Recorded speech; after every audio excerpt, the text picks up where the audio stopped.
So I always leave the key in the door because you have to lock it, otherwise it doesn't stay closed, then all the bugs go in.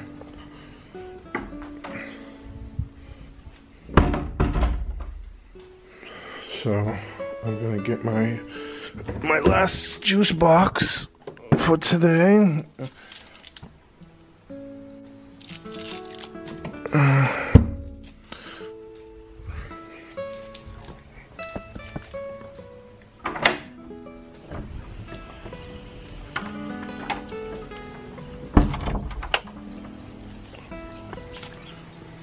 Okay.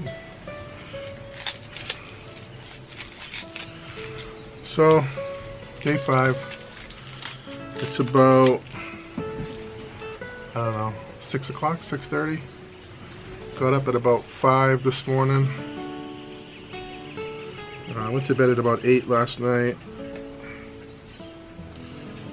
Having my morning juice. I don't drink coffee.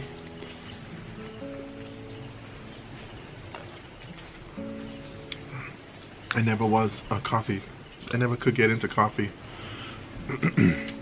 I like tea once in a while, but not coffee. And I do like these little Minute Maid drinks. I don't have them every day, but once in a while. A lot of dogs over here.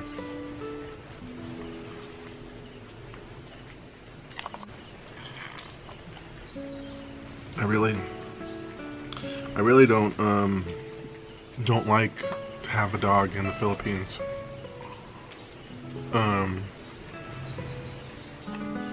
Because I'm used to having a dog, inside the house. Here they just stay outside and they get, there's disease, there's fleas, there's ticks, I don't know.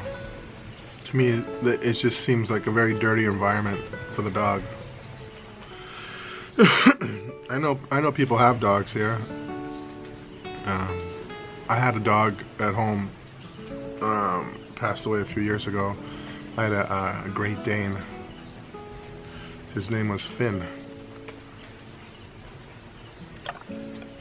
He was such a big dog, almost 200 pounds.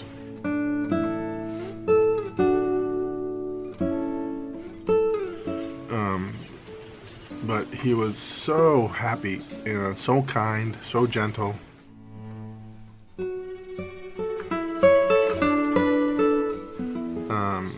Zero aggression, and not an ounce of aggression in this dog's body.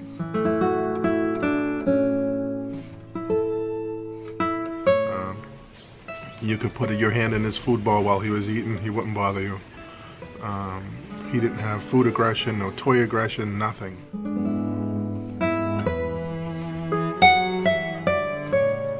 Not a thing. And he just loves people. Even total strangers, he just loved them.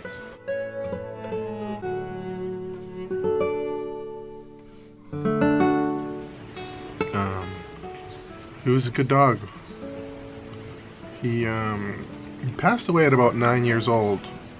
I was hoping that he'd make it to maybe 12, 12 to 15.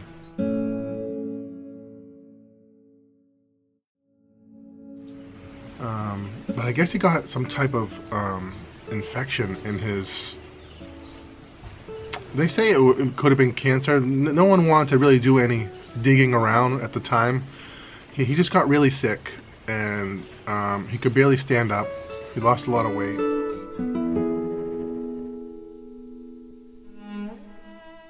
And I brought him into the vet, months before I got to this point, which is so frustrating. And they did blood work and they did all these tests and they said there's nothing wrong with him, there's nothing wrong with him. And I know my dog. This was like 3 months before he passed away. I knew before he even started losing weight and all that other stuff that there was something wrong with him. And and maybe I could have done something then, I don't know. But at the end, at his final demise, I brought him into a bigger hospital, a bigger animal hospital, and they did a what do you call that? Ultrasound right away on his. I mean, they knew right away what it was, what happened. I mean, And so I guess he had fluid that had built up in his heart sac, and that was squeezing his heart. He couldn't breathe. You know, he couldn't pump the blood. And they said usually when that happens, there's a disease, there's a cancer somewhere in the body. And they could have drained the fluid. That might have killed him, know the process. That might have got him another week or two. And I just didn't want to put him through any more misery.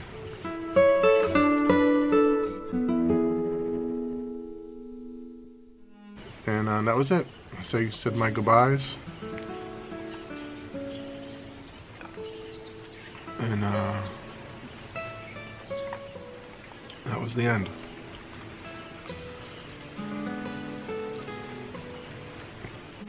So, day 5, I usually get my breakfast about 9 o'clock. And it's just a couple of eggs, some bacon, some toast, a slice of fruit. And that's it. Lately I've been skipping lunch, and then I just have my dinner. But yesterday Lynn brought some crabs over, so I had crabs for lunch. And then I had one crab for dinner, and that was it. That's all I ate yesterday. I'm really dying to go home. You know, it's like I'm so close. You know, I'm so close.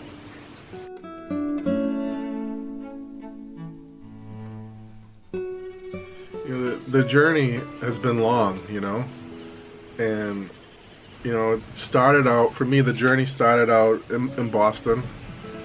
I had to go to Logan Airport, pick up a rental car. And then later that day, I drove 5 hours to New York, to JFK Airport. And then you gotta take the little tramway. It's like a little train, but it only circles the airport. And so that was a little nerve-wracking because you're in a closed, confined space. But thank God there was nobody on it, and I was only one stop away from the rental place. So I stopped. So I got up there, got my, took my bags up there, got to Terminal 1, and checked in. That was pretty easy. And then I waited about 3 hours for my flight. And then I hopped on a plane to Manila, 16 hours. So that's my first day. It's a long day. You know, when you get to the airport, you're exhausted after all that. 5-hour drive in the car, 16 hours in the plane, and then it's 2 hours to get through the processing. And I made it to the hotel, and I just took a shower, and I closed those blackout curtains and went to sleep. I think I literally slept for like 3 days, only just getting up to eat. I was so tired. But I had nowhere to go, And then I made it here.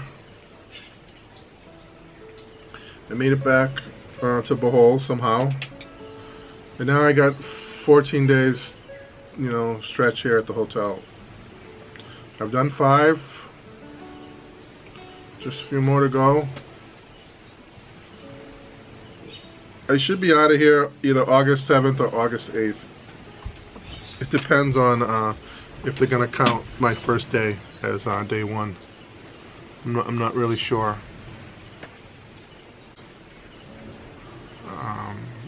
I've got some plans. I want to work on a new chicken house. I want to organize the chickens. It's a mess over there. We have caberes in one spot. You got native chickens in 5-6 different spots. I'm gonna build a nice chicken coop that has doors. You can lock the doors, and you go in, you water them, you feed them. They're all in one spot, and it's gonna be much easier. And it's gonna be much easier to collect the eggs as well. And we need a new batch of caberes. So Brian, if you have any chicks you want to sell, let us know. We'll buy like maybe 20 chicks. I need a new group.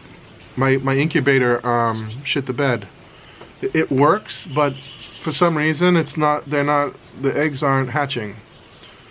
I don't know if it's the fan that broke or if it's the thing that rotates the eggs. But we got 2 roosters, and we got about maybe, what is it, like 10 hens? Maybe a little more? Yeah. I think we have like 14 birds. So like 12, maybe it's like 12 hens. But their egg production has gone way down. I think these birds are what, 2 years old? And so we're down to like maybe like 3 to 4 eggs a day, if that. Sometimes only 2 eggs, and that's out of all those hens. We were getting 8 to 10 eggs a day previously.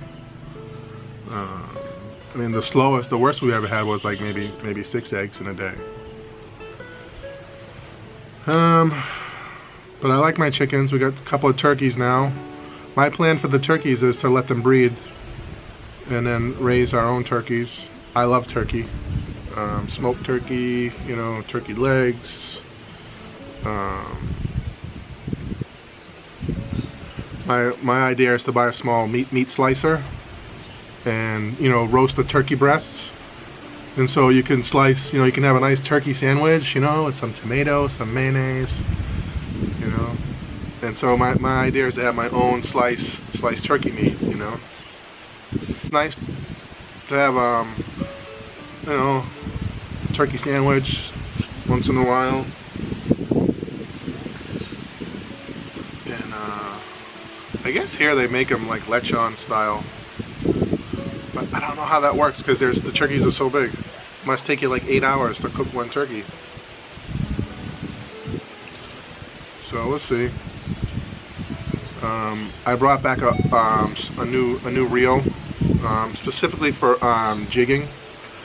I'm not a jigger. I mean, that's the new thing now, is micro jigging, and that's what they do here. So I'm gonna try that. I haven't had any good luck fishing, but I did see a local here has a fishing channel, and I've reached out to him, but he hasn't replied back to me.